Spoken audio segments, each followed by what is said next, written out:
నా వీడియోలు వీక్షిస్తూ నా ఛానల్ను ఆదరిస్తున్న మిత్రులందరికీ నమస్కారం. ఆకుపచ్చని వర్ణంలో ఎంతో అందంగా కనిపిస్తున్న ఈ మొక్క పేరు హరిత మంజరి. ఇది అతీత శక్తులు కలిగిన మొక్క. కుప్పింటాకు మొక్క అనే పేరుతో బాగా ప్రసిద్ధి పొందింది.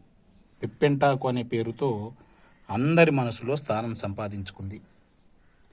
పిప్పి పంటి బాధ నుండి విముక్తి చేసే ఆకు కాబట్టి పిప్పెంటాకు అనే పేరు ఎక్కువ వాడుకలో ఉంది. అనేక ఆరోగ్య ప్రయోజనాలు కలిగించే మొక్క. ఔషధ గుణాలు సమృద్ధిగా కలిగి ఉన్న మొక్క.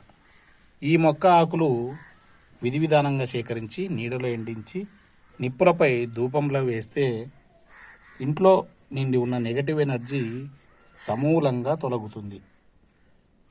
ఎన్నో రకాల తాంత్రిక ప్రయోజనాల కోసం కూడా ఈ మొక్క భాగాలు వాడుతూ ఉంటారు. అందుకే ఈ మొక్క ఇంటి ప్రాంగణంలో కుండీలో పెంచుకుంటే అదృష్టాన్ని అందిస్తుందని నమ్ముతారు. నర్సరీలలో లభించకపోవచ్చు, కానీ ఎక్కడ పడితే అక్కడ సులభంగా లభిస్తాయి. తెచ్చి పెంచుకోవచ్చు. లేదా హరితవర్ణంలో మంజరిలా అంటే వరుసలా ఉన్న ఈ విత్తనాలు చల్లుకొని కూడా మొక్క పెంచుకోవచ్చు. సకల శుభాలు మీ సొంతం చేసుకోవచ్చు.